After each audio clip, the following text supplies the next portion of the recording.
We've already discussed whether or not it's ethical to use AI for writing mental health documentation.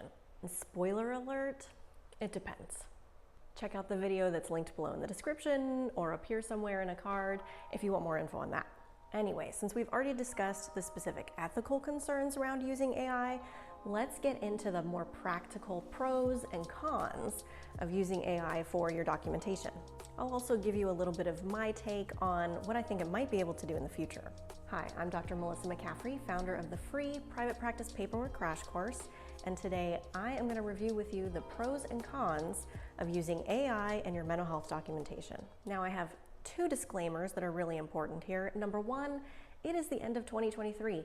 If you're watching this video 5 years from now, it's probably obsolete, so go to an updated one. Number two is that our ultimate ethical principle as mental health therapists is do no harm to our clients, so you always want to use that as your guiding light when considering anything electronic or really any practice for your documentation or otherwise. Okay, so let's dig in to the pros and cons of using AI in your documentation.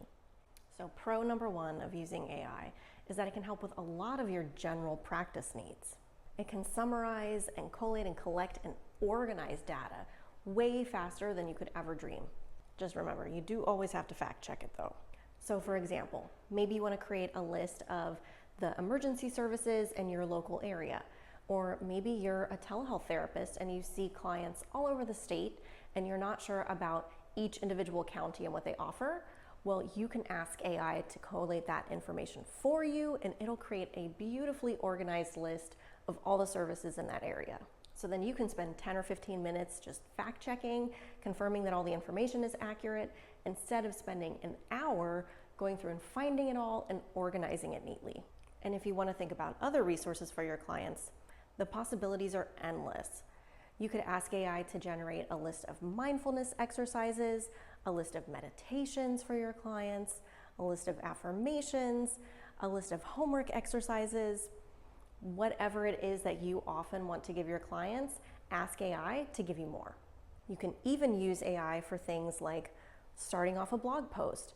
Now you want to make sure that you use AI to generate kind of the draft of the blog post and then you personalize it more, but it might save you, again, another hour doing that. Con number one is that you're getting the same resources as everyone else on the internet. So be careful when you're posting things on your website because Google does not like it when you are copying and pasting and have the exact same content as 100, 1,000, 10,000 other people. Also, if enough therapists start doing this, then clients might start to see the same resources and the same things listed over and again, and they might catch on. Now, a bonus con related to this is that guess what?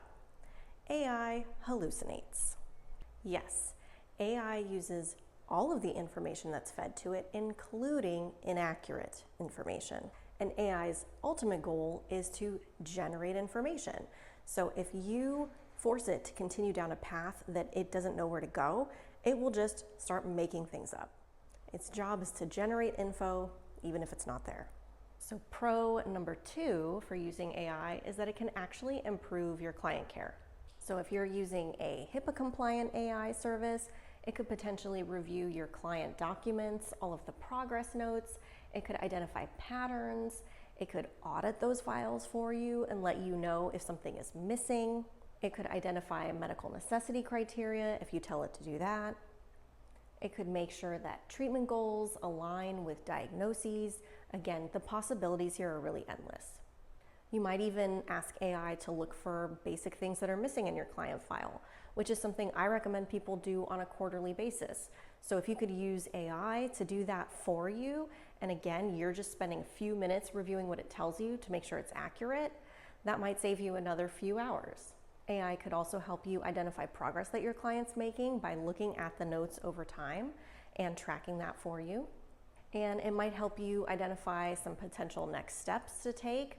If you're using AI to write a session now, it'll give you suggestions for the next one. And it might also be able to say, hey, did you follow up on this from the last session? And as a bonus pro, I definitely see this being really useful for supervisors because you could use AI to help you review documentation. Con number two is that AI is only as good as your clinical judgment and what you tell it to do.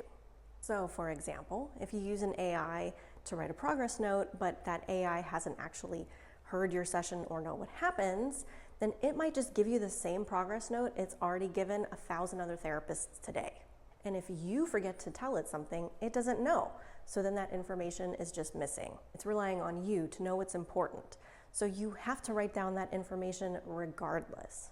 And if you're using AI for something like writing a treatment plan, then you have to tell AI so much information just to have it generate the treatment plan that you could have just done that treatment plan using checkboxes and a cheat sheet and probably done it faster. Oh, and side note, I do talk about how to create that awesome cheat sheet.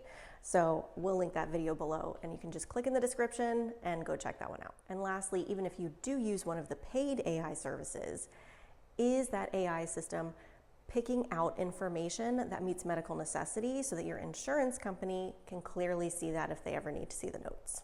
Now, pro number 3 for using AI in your mental health documentation is that it can actually help you become a better clinician and be more efficient in your work. So potentially AI could analyze your notes across clients and see trends that you have as a clinician.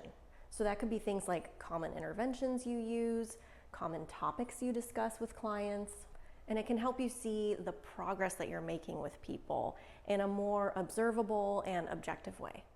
And if you use any client outcomes tools or measures, then AI could potentially review those forms and summarize your practice outcome data. So you'd have information on individual clients, but also on you as a clinician or on your practice as a whole. So you already may have seen this on things like Amazon, where all of the reviews are curated and AI creates kind of like a little summary review that shows you what everyone is saying in general. And as we see more AI tools develop that help clients track their symptoms or ask them questions outside of sessions, that only helps you help them better. And one last bonus pro for using AI is that a lot of your clients will probably be really open to it and think you're pretty cutting edge. And as you talk to them about it, they'll really appreciate your transparency and honesty. So that leads us to con number 3, which is that AI might not actually save you time and may complicate your systems even more. To get the best information from AI, you have to input information into AI to tell it exactly what to give you. And so for the purpose of progress notes, treatment plans, and a lot of mental health documentation, you are already having to write in what you want so much that if you use some kind of cheat sheet like I mentioned earlier, you're actually going to be much faster at your documentation than if you take the extra step of logging into the AI and giving it the information to then get different information. So just as an example, when I was checking out one AI service that is specifically for therapists writing progress notes, when I looked at how to do that, it gave me all these suggested prompts to give the AI to give me information about a therapy session. And those prompts in and of themselves were enough for the notes. So honestly, I could have just used those prompts as a cheat sheet and been done with my note already and not taken the other step. There's usually not a need to add more data and to make it sound more clinical. Don't be sold on the sizzle. Just because you think AI created something that sounds super clinical doesn't mean it's the best information. Often clear is better than clever. And so writing just your plain observations and a client quote might be way better than taking those extra steps to get convoluted language that AI is producing. So there's no one right or wrong answer when it comes to AI. There are just lots of things to consider. If you want more help on figuring out whether or not a specific AI practice might work for your therapy practice, then I have a worksheet you can download for free. All you gotta do is check out the link in the description below. You can download that and start using it right now. And if you've tried any of these AI tools, let us know. Put that in the comments and let us know your own pros and cons that you found out. Happy writing!